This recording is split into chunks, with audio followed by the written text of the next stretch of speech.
সম্মানিত দিনী ভাই বোন, আজকের সংক্ষিপ্ত আলোচনা আপনাদের সামনে এতিম ও প্রতিবেশী। যেসব মাধ্যম দিয়ে সহজে জান্নাত পাওয়া যায় তার একটি বড় মাধ্যম এতিম। যেসব মাধ্যম দিয়ে সহজে জাহান্নাম হয় তার একটি বড় মাধ্যম প্রতিবেশী।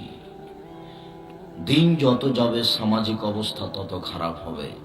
প্রতিবেশী তো আমাকে মারতে চাইবেই, আমার বাপকে আমি মারব, আমার ভাইকে আমি মেরে দেব।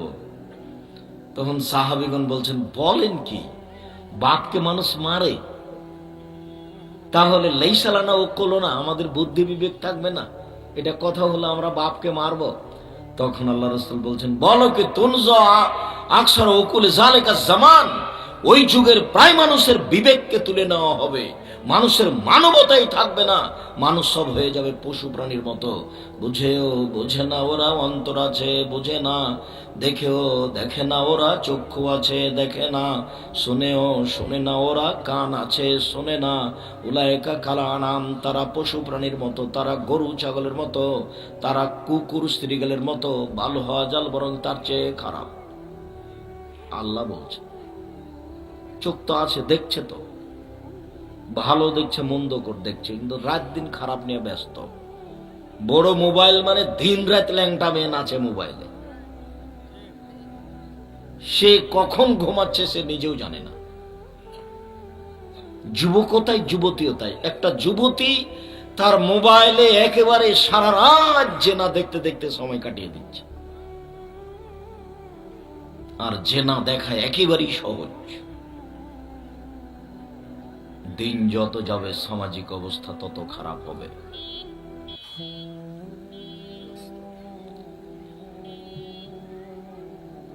মহান আল্লাহ বলেন, আবুদুল্লাহ ওয়ালা তুশরিকু বিহি শায়া, পৃথিবীর মানুষ তোমরা এক আল্লাহর ইবাদত করো, তার সাথে বিন্দুমাত্র শরীক করো না। শরীকের ফলাফল জাহান্নাম। অনেকগুলি কাজের বিনিময় জাহান্নাম, তার একটা বড় মাধ্যম হলো শিরক। শিরকের বিনিময় জাহান্নাম। শিরকই এমন একটা পাপ যেটা বিচারের মাঠে ক্ষমা হবে না, আরগুলি ক্ষমা হবে বলে আশা করা যায়। আনাস রাদিয়াল্লাহু তাআলা আনহু বলেন, রাসূল সাল্লাল্লাহু আলাইহি ওয়াসাল্লাম একদা বললেন যে আল্লাহ তাআলা বলেন, মানে হাদিসে কুদসি, আল্লাহ তাআলা বলেন, ইয়া আদম মা দাওতানি ওয়া রাজাউতানি, আদমের ছেলে মেয়েরা শোনো, তুমি যেভাবে ডাকো আমি সেভাবে থাকি, তুমি যেভাবে ডাকো আমি সেভাবে থাকি। ফাস্তাগফারতানি গাফারতু লাকা আলা মা কানা মিনকা ওয়ালা উবালি, তুমি আমার কাছে ক্ষমা চাও, তোমার সব পাপ ক্ষমা করে দিব।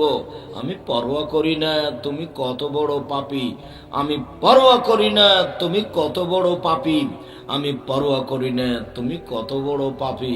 তুমি যেভাবে ডাকো আমি সেভাবে থাকি, তুমি যেভাবে আশা পোষণ করো আমি সেভাবে পূর্ণ করে থাকি, তুমি ক্ষমা চাইলে আমি ক্ষমা করে দিই। আবার বলছেন, ইয়াবনা আদম লা বালাগাত যুনুবুকা আনানাস সামায়ে ফাস্তাগফারতানি গাফারতু লাকা ওয়ালা উবালি, আদমের ছেলে মেয়ে শোনো, তোমাদের পাপ বেশি হতে হতে যদি আকাশে লেগে যায় পাপ আর পাপ, এরপরে যদি আমার কাছে ক্ষমা চাও আমি ক্ষমা করে দেব। আমি পরোয়া করি না তুমি কত বড় পাপী, আমি পরোয়া করি না তুমি কত বড় পাপী, আমি হিসাব করি না তুমি কত বড় পাপী। তুমি যেভাবে ডাকো আমি সেভাবে থাকি, তুমি যেভাবে আশা পোষণ করো সেভাবে আমি পূর্ণ করে থাকি, তুমি একটু ক্ষমা চাও না। এর পরের বাক্য যেটা কথা বলছিলাম, এবার কিয়ামতের মাঠে আল্লাহ বলবেন আমাদেরকে, ইয়া আদম লা আতাইতু বিকুরাবিল খাতায়া সুম্মা লাকিতানি লা তুসরি বিশায়া লা আতাইতুকা বিকুরাবিহা মাগফিরা, আদমের ছেলে মেয়ে শোনো, আজ বিচারের মাঠে উপস্থিত হয়েছে আকাশ জমিন পরিমাণ পাপ নিয়ে, পাপ আর পাপ, আকাশ জমিন পূর্ণ হয়ে আছে, আমি তোমার সব পাপ ক্ষমা করে দেব। তোমার যেই পরিমাণ পাপ আমার সেই পরিমাণ ক্ষমা, তোমার যেই পরিমাণ পাপ আমার সেই পরিমাণ ক্ষমা, তোমার পাপ যত আমার ক্ষমা তত, তোমার পাপ যত আমার ক্ষমা তত, যদি শিরক না থাকে। পৃথিবীর মানুষ, তোমরা এক আল্লাহর ইবাদত করো, তার সাথে বিন্দু মাত্র শিরক করো না। এদেশের মাটিতে শিরক হয় একবারে বিপদ সীমার উপর দিয়ে। এদেশের অফিস আদালত কোর্ট কাছারি শিক্ষা প্রতিষ্ঠান স্কুল কলেজ খাতা কলম সব শিরক দিয়ে ভরা, সব শিরক দিয়ে ভরা। বাড়ির সামাজিক অবস্থা শিরক দিয়ে ভরা। হাত থেকে চাঁপাই নবাবগঞ্জ রাজশাহীতে বলে, হাত থেকে গিলাস পড়ে গেলে কুটুম্ব আসতে পারে, এমন কথা শিরক। ঘরের উপরে কাক ডাকলে কুটুম্ব আসতে পারে, এমন মন্তব্য শিরক। আমি কথা বলছিলাম, টিকটিকি টিকটিক করে উঠলো, এমন কথা বললে শিরক হবে। তুলসী গাছ তুলে ফেলা যায় না, এই কথা বললে শিরক হবে। লোকটা মারা গেছে, 40 দিন ওই ঘরে বাতি জ্বালিয়ে রাখতে হবে, এমন কথা বললে শিরক হবে। সন্ধ্যা হওয়ার সাথে সাথে বাড়িতে বাতি জ্বালাতে হবে, এমন হিসাব করলে শিরক হবে। গরুকে লাথি মারা যায় না, এমন হিসাব করলে শিরক হবে। যেই কুলা চাঁপাইনবাবগঞ্জের ভাষাতে ধান চাউল ঝেড়ে দেওয়া হয়, যাতে তাকে বলা হয় চাঁপাইনবাবগঞ্জের ভাষাতে কুলা। সেই কুলাতে যদি ছেলেরা মেয়েরা পা দেয় তাহলে কুলক্ষণী হলো, এমন কথা বললে শিরক হবে। জুতা পায়ে দিয়ে ধানের উপরে চাউলের উপরে হাঁটা যায় না, এমন কথা বললে শিরক হবে। চুলাতে পা দেওয়া যায় না, এমন কথা বললে শিরক হবে। ভাতের পাতিলে পা লেগে গেলে কেমন কেমন লাগলো, এমন কথা বললে শিরক হবে। ফরজ গোসল ফরজ হয়েছে, গোসল করেনি, তাই বাড়ির বৌমা রান্না বান্না করতে পারে না, বেগুন কাটতে পারে না, সিম গাছ থেকে সিম ছিঁড়ে আনতে পারে না, গোসল না করে কিছু করা যায় না, এমন কথা বললে শিরক হবে। দিনাজপুরে এক বাড়িতে রাতে আছি, তো হেডমাস্টার উনি বলছেন, ভাইজান আমার চৌকি থেকে নিয়ে বাহির পর্যন্ত চট বিছানো আছে, কেন বলতে পারেন? বলে, হ্যাঁ আমি তো বলতে পারছি না কেন যে বিছিয়ে রেখেছেন। ভাইজান ফরজ গোসলের যদি প্রয়োজন হয়ে যায়, স্বামী স্ত্রীর মিলনের পরে অপবিত্র পা মাটির উপরে রাখলে মাটি অভিশাপ করবে, এই জন্য বিছান থেকে নিয়ে স্যান্ডেল পর্যন্ত চট দিয়ে রেখেছি। আর আপনাদের এলাকাতে আছে যে স্বামী স্ত্রী মিলনের পরে বিছানা ধুইতে হবে, চাদর ধুইতে হবে, কাপড় ধুইতে হবে, ছায়া ধুইতে হবে, আরো কত কি আল্লাহ ভালো জানে। শিরকের অবস্থা দেখলে আপনার গাইবান্ধা রংপুর এইসব এলাকার বিবাহের দৃশ্য আমার মনে পড়ে। রংপুর, লালমনিরহাট, নীলফামারী, কুড়িগ্রাম, পঞ্চগড়, ঠাকুরগাঁ, জয়পুরহাট, বগুড়া, গাইবান্ধা এসব ডিস্ট্রিক্টের বিবাহ পড়ানোর দৃশ্য আমার মনে পড়ে। এসব কথা স্মরণে আসলে ওইসব এলাকাতে মেয়ে যেখানে বসে থাকে ওখানে বিবাহ পড়াতে যায়, মৌলানা সাহেব যায়, কাজী সাহেব যায়, আরো কে কে যায়, চ্যাংড়া পিলে যায়, হইচই করে। তারপর ওখানে গিয়ে বলে, অমুক নিবাসী অমুক এত টাকা নগদ এত টাকা বাকিতে তোমাকে বিবাহ করতে এসেছে, তুমি তাকে স্বামী সত্ত্বে কবুল করো। আবার সেখানে উকিল বাপ হয়, উকিল বাপই হারাম। উকিল বাপ শব্দটা তো আমি পেশাব করে দিতে বলেছি, উকিল ধরা শব্দটা তা পেশাব করে দিতে হবে, দিয়ে বলতে হবে যে আমি নরসিংদী জেলার মানুষ, এতদা অঞ্চলে বলছি, আজ থেকে আর বিবাহের বৈঠকে কোনোদিন উকিল ধরিব না, উকিল শব্দটাতে পেশাব করিয়ে দিলাম। উকিল তোর বাপ, তোর বাপ ছাড়া তো বিবাহ হবে না। যত বিবাহ হচ্ছে কোর্ট কাছারিতে সব বাতিল, বাপ ছাড়া বিবাহ বাতিল, বিবাহ বাতিল, বিবাহ বাতিল। এই কথা আমি বলিনি, এই কথা মোহাম্মদ সাল্লাল্লাহু আলাইহি সাল্লাম বলেছেন। মান্না কাহাত বেগাইরে ইজনে ওয়ালিহা, যে ব্যক্তি বাপ ছাড়া, বাপের অনুপস্থিতিতে চাচা ছাড়া, চাচার অনুপস্থিতিতে দাদা ছাড়া, দাদার অনুপস্থিতিতে নিজ ভাই ছাড়া, বা এদের উপস্থিতিতে দায়িত্বশীল ব্যতীত এমনিতেই বিবাহ বসে গেল, সে বিবাহ বাতিল, সে বিবাহ বাতিল, সে বিবাহ বাতিল। ওর মিলন জেনা, ওর মিলন জেনা। 7 ছেলের মা হলো জেনা, সবাই অবৈধ। কোর্টের বিবাহ বাতিল, তাকে আবার বিবাহ পড়াতে হবে। উকিল বাপও হারাম। উকিল কেন? উকিল বাপ কেন?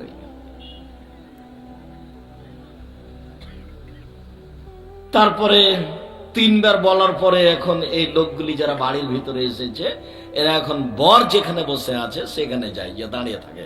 তখন বসে থাকা লোকগুলি বলে, আপনারা কে? আমরা এ বিবাহের উকিল। মেয়ে কবুল করেছে? জি করেছে। আপনারা শুনেছেন? জি শুনেছি। তখন বলে, তাহলে বসেন। মনে হচ্ছে এক পাগলামি কারবার, হিন্দুদের বিবাহ লেগেছে কলার গাছের চতুর্দিকে ঘুরে। ধর্ম পাগল হয়ে গেছে। নরসিংদী এরকম কিনা আমি জানি না, কোন বিবাহে উপস্থিত হয়েছে কিনা আমি জানি না। তবে চাঁপাই নবাবগঞ্জে এমন কোন বিবাহের এমন একটা নীতি নাই যেটা জায়েজ, সবই হারাম। বলছিলাম সম্মানিত দিনী ভাই বোন, আবুদুল্লাহ ওয়ালা তুশরিকু বিহি শাইআ, পৃথিবীর মানুষ তোমরা এক আল্লাহর ইবাদত করো, তার সাথে বিন্দু মাত্র শিরক করো না। বাংলাদেশের মাটি এমন মাটি যেখানে বিপদ সীমার উপর দিয়ে শিরক চলে। আল্লাহ ছাড়া কারো কাছে কিছু চাইলেই শিরক হয়, কবরের কাছে কিছু চাইলেই শিরক হয়, পীরের কাছে কিছু চাইলেই শিরক হয়, কবরে মানত মানলেই শিরক হয়, দিবস পালন করলে শিরক হয়, সেটা যে দিবসই হোক না কেন।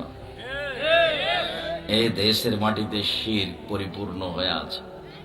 যতবার রবীন্দ্রনাথ ঠাকুর বলেছে ও মা তোমার আকাশ, ততবার ঠাকুর বলছে ও কালিমা তোমার আকাশ।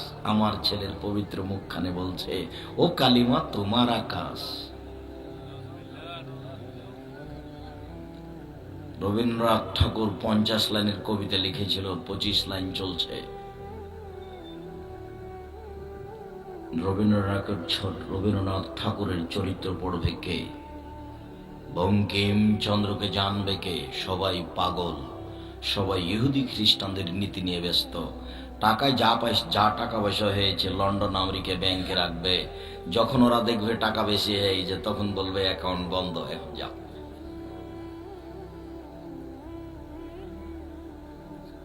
চরিত্র পরিবর্তন হয়ে গেছে, কিভাবে ফিরে আসবে অবিল ওয়ালিদাইনি ইহসানা। পৃথিবীর মানুষ তোমরা বাপ মায়ের সাথে ভালো আচরণ করো, আল্লাহর সাথে ভালো আচরণ করো, মানে শিরক করো না। বাপ মায়ের সাথে ভালো আচরণ করো। যেদিন মা চুমা খেতে পারে সেদিন মাকে শ্রদ্ধা করতে হবে, তার নাম শ্রদ্ধা নয়। যেদিন মা শতবার আব্বু খাও বলে আদর করে সেদিন মাকে সম্মান করতে হবে, সেদিন আসলে তার নাম সম্মান নয়।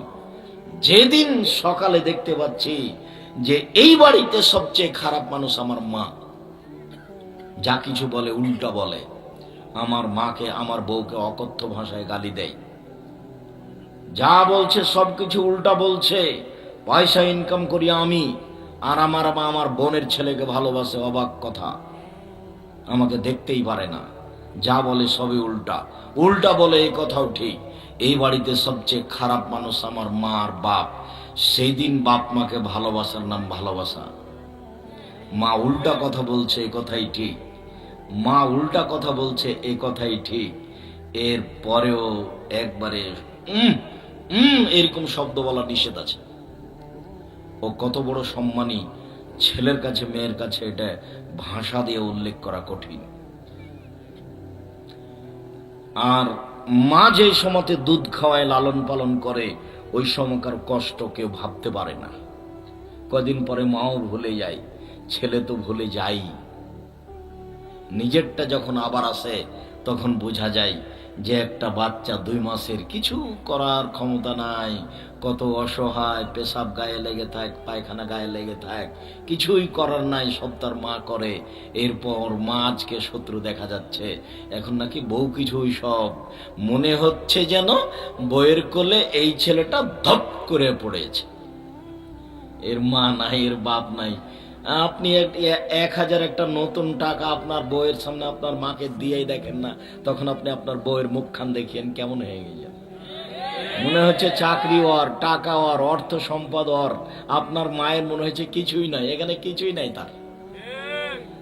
এখানে তার কোনো স্বাধীনতা আছে, ব্যক্তিত্ব আছে, এটা মনে হয় না। আর এত টাকা ইনকাম করেন আপনার মা, তো এটা টাকা সামলাতে পারবে না।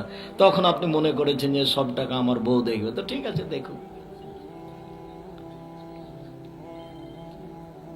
একজন সাহাবী এসে বলছেন, আল্লাহর নবী, আমার বাপ মা আমার কাছে কি পায়, কি অধিকার তার? তখন আল্লাহ রাসূল বলছেন, বলো কি? হুমা জান্নাতুকা নারকা, তোমার বাপ মা তোমার জাহান্নাম, তোমার বাপ মা তোমার জান্নাত, ওরাই তোমার জাহান্নাম, ওরাই তোমার জান্নাত, তোমার বাপ মা তোমার জাহান্নাম, তোমার বাপ মা তোমার জান্নাত, ওরাই তোমার জাহান্নাম, ওরাই তোমার জান্নাত। মায়ের পায়ের নিচে জান্নাতে, কথাই ঠিক। এই সময়ে মাকে শ্রদ্ধা করা খুব কঠিন। যেই সময়ে মা আমার বৌমা আমার বউকে অকথ্য ভাষায় গালি দেয়। আমি সকাল 10টার সময় বলে গেছিলাম আমার বউকে, শোনো, আমার মা বিছানে পেশাব করে, তুমি কাপড় পরিষ্কার করে দিও। আমি বিকাল 4টায় এসে দেখছি আমার মা পেশাব করা ভিজা কাপড়ে আছে। আমি বললাম, তুমি আমার মায়ের কাপড় পরিষ্কার করনি কেন? তখন আমার বউ আমাকে উত্তরে বলছে, যাও তোমার মাকে তুমি দেখো। আমি ও ঘরে গেলে তোমার মা আমাকে অকথ্য ভাষায় গালি দেয়। আমার মায়ের বয়স 80 বছর, আমার মায়ের বিবেচনা নেই। আমার মা আমার বউকে গালি দিচ্ছে, এ কথাই ঠিক। এখন বোনেরা তো নেই, সব শ্বশুর বাড়ি চলে গেছে, ওরা তো এসে এখানে কাজ করতে পারবে না, ওদের সংসার আছে। শুনুন, সব উল্টে গেছে, বউ উল্টে গেছে, ছেলে মেয়ে উল্টে গেছে, সবাই বাড়িতে উল্টে গেছে। কেউ আপনার মায়ের পক্ষে নয়, আপনিও আপনার মায়ের পক্ষে নন। কেননা এই বাড়িতে সবচেয়ে বড় শত্রু আমার মা। এরপরেও গোসল করাবেন আপনি, কাঁধে করে মেডিকেলে নিয়ে যাবেন আপনি, কাঁধে করে মেডিকেল থেকে নিয়ে আসবেন আপনি, কাপড় পরিয়ে দেবেন আপনি, কাপড় গোসল করে দেবেন আপনি, মেডিকেলে নিয়ে যাবেন আপনি। যত প্রয়োজন আছে আপনার মায়ের সবকিছু আপনি করবেন। এমন কোনো আপনার মায়ের কর্ম নাই যেটা আপনাকে করতে হবে না বা আপনার লজ্জার কারণ আছে, এমন কিছু নেই।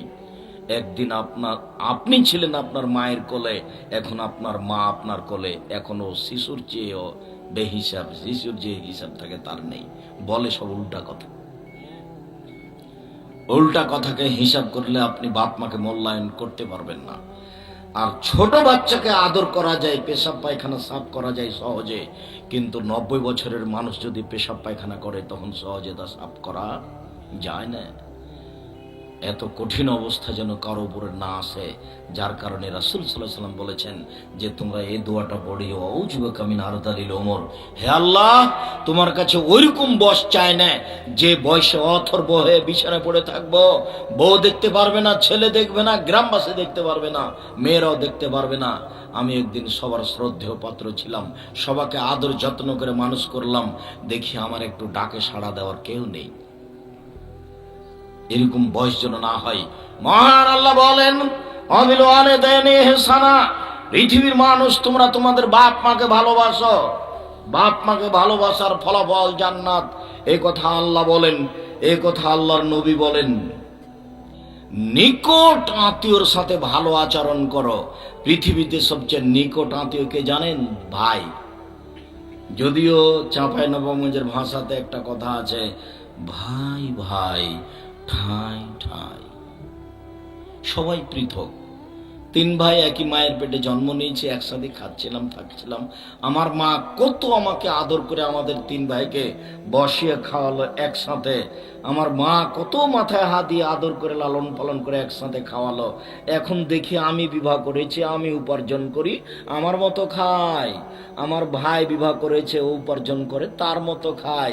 আর একজন ভাই বিবাহ করেছে, উপার্জন করে তার মতো খাই। এখন নাকি কেউ কারো নয়। জমি জায়গার ভাগ নিয়ে এমন মারামারি লেগে গেল, কোর্ট কাচারি হলো। আমাদের গ্রামে ভাই ভাই গন্ডগোল লেগে ঢেঁকি কেটে ভাগ করে নিয়েছিল। ঢেঁকি কেটে ভাগ করে নিয়ে কি হবে? আপনাকে এখানে একটা কথা বলে যাচ্ছে, আপনাকেই বলছে, এই ছেলে, তোমাকে বলছি, তুমি তোমার মাকে বলে দিও, তোমার মা আর তোমার চাচি, তোমার চাচি বড়, তোমার মা ছোট। গন্ডগোল কিন্তু তোমার চাচির কারণে হয়েছে, তোমার চাচি বড়, এই বাড়ির বড় বউ, তোমার মা ছোট। গন্ডগোল তোমার চাচির কারণে হয়েছে, তোমার মাকে হাত ধরে ক্ষমা নিতে হবে, পরিস্থিতি কন্ট্রোল করতে হবে তোমার মাকেই। তোমার মাই ছোট, এই আচরণ তোমার মাকেই দেখাতে হবে। আপনারা 2 ভাই গন্ডগোল হয়েছে, আপনার বড় ভাইয়ের কারণে ঘটেছে এসব গন্ডগোল, হইচই জমি জায়গা ভাগ নিয়ে। আপনাকে হাত ধরে ক্ষমা নিতে হবে, আপনি লাভ দিয়ে উঠিয়েন না, হ্যাঁ ওই গন্ডগোল বাঁধিয়েছে, আমি হাত ধরতে যাব কেন? আল্লাহ রাসূল বলছেন যে ছোটকেই সম্মান করতে হবে, বড়কে, তার নাম শরীয়ত, তার নাম সদাচরণ।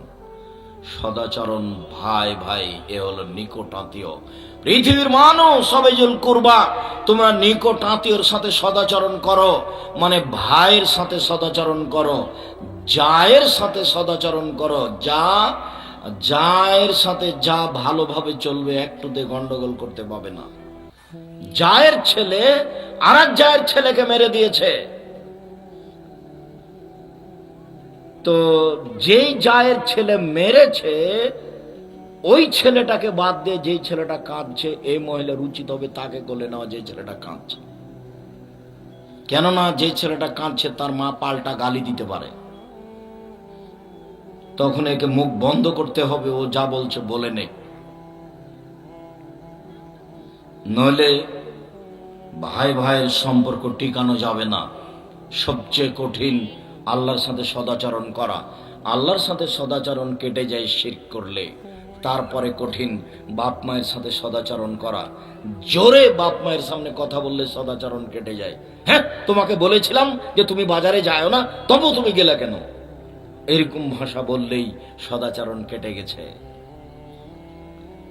তারপরের সদাচরণ হলো ভাইয়ের সাথে। ভাই আগে কথা বন্ধ করেছে, সেই জন্য আমিও বন্ধ করেছি, কথাই বলি না। অবেদিল কুরবা ওয়াল ইয়াতামা, এতিমের সাথে সদাচরণ করো। এবার ওই কথাটি এসেছে যা সহজেই জান্নাত পাওয়া যায়। আবু মুসা আশআরী রাদিয়াল্লাহু তাআলা আনহু বলেন, রাসূল সাল্লাল্লাহু আলাইহি সাল্লাম বলেছেন, কাফিরুল ইয়াতিম আনা ওয়া কাফিরুল ইয়াতিম হাকাদা ফিল জান্নাহ। আমি মুহাম্মদ সাল্লাল্লাহু আলাইহি সাল্লাম এবং যে এতিমের লালন পালন করে সে জান্নাতে এইভাবে থাকবো। তখন তর্জনীয় মধ্যমা, এই মেয়ে কথা বলছো নাকি তুমি?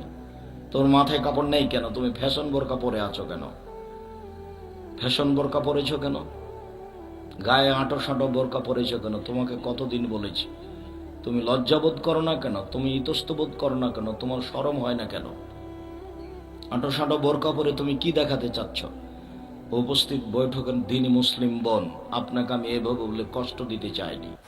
শুনুন, আপনাকে আমি বলেছি যে আপনি সালোয়ার কামিজ মেক্সি চাদর পরেন, এটা আমার পরামর্শ। তারপরে বলেছি যদি শাড়ি পরেন তাহলে 2 ছাড়ের ব্লাউজ করতে হবে, যার হাত হবে কবজি পর্যন্ত, নিচের দিক কোমরের নিচে চলে যাবে। আর শাড়ি পরে বাড়ির বাইরে গেলে পা মোজা পরতে হবে। কেন? পা মোজা না পরে শাড়ি পরে যদি রিক্সাতে উঠে তাহলে হাঁটু পর্যন্ত পা দেখা যাবে। অতএব সালোয়ার কামিজ মেক্সি চাদর পরতে হবে, এটাই ঠিক। আপনাকে আমি এটাই পরতে বলছি। বোরকা পরেন, যে বোরকা পরেছেন সেটা ভালো আছে, আমি বলিনি, কোনোদিন কোনো মানুষের বিরুদ্ধে কথা বলিনি। এই 90 সাল থেকে না আজ পর্যন্ত কোনোদিন মানুষের কাছে পথ খরচ পাথেও চাইনি। তুমি বিরুদ্ধে বলে কি হবে? তুমি কি করতে পারো? তুমি কি জানো? তুমি কি বুঝো? দীর্ঘ 90 সাল থেকে না আজ পর্যন্ত 31, 32, 33 বছরে আমি কোনোদিন আমার একটা পদক্ষেপ আমার স্বার্থে কোনোদিন ফেলিনি। আপনার কাছে আমি পথ খরচ চেয়ে ছেড়ে যদি প্রমাণ হয়ে যায়, আমার জীবনে আমি কোনোদিন বক্তব্য দেব না।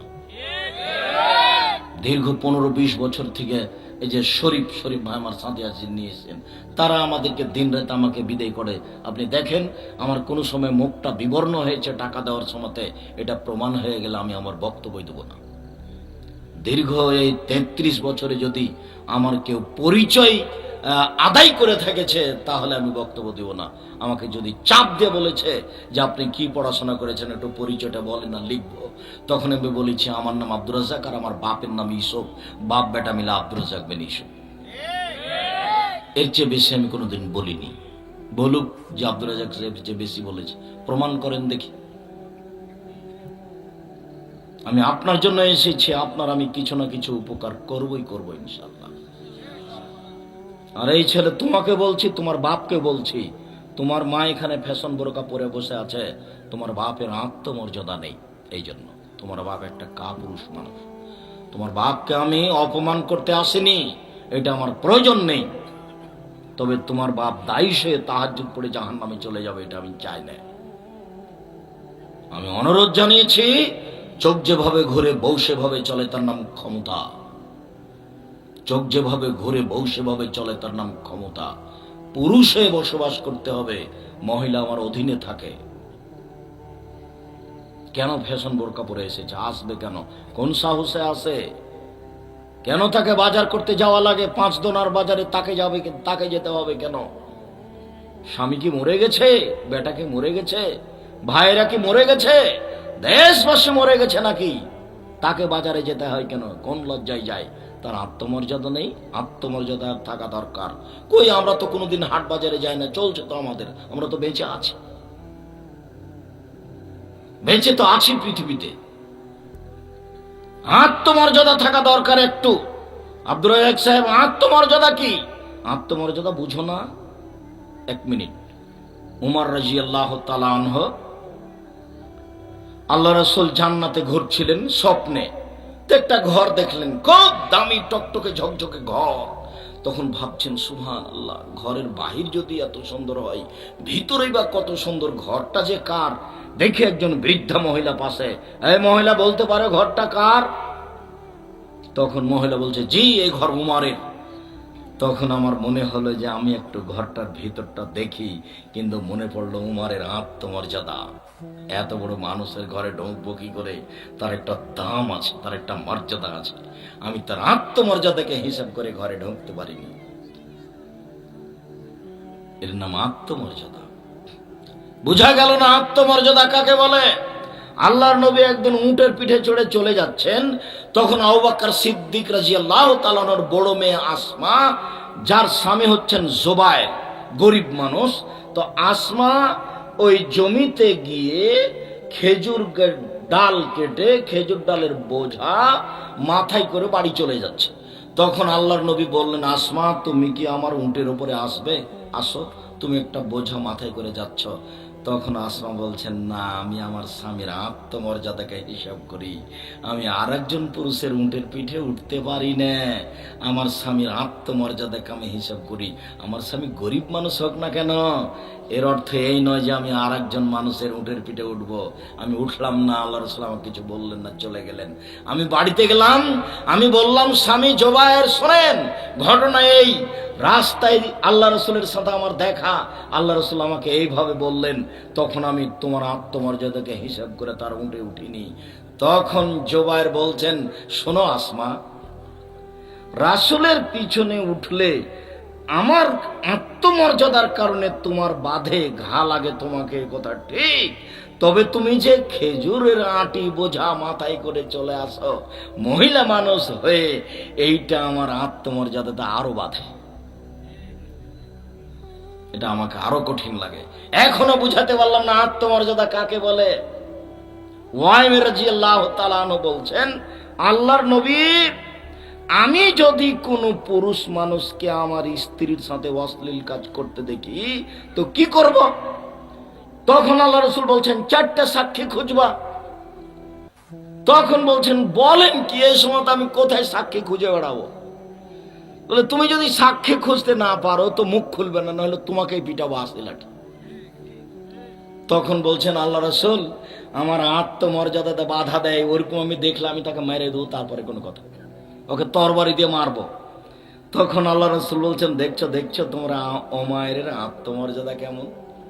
শোনো, উমাইরের আত্মমর্যাদাতে যেমন বা ঘা লেগেছে বইয়ের সাথে আর একজনকে অশ্লীল কাজ করবে, সেই জন্য তার চেয়ে আত্মমর্যাদা আমার বেশি, আমার চেয়ে আত্মমর্যাদা আল্লাহর বেশি।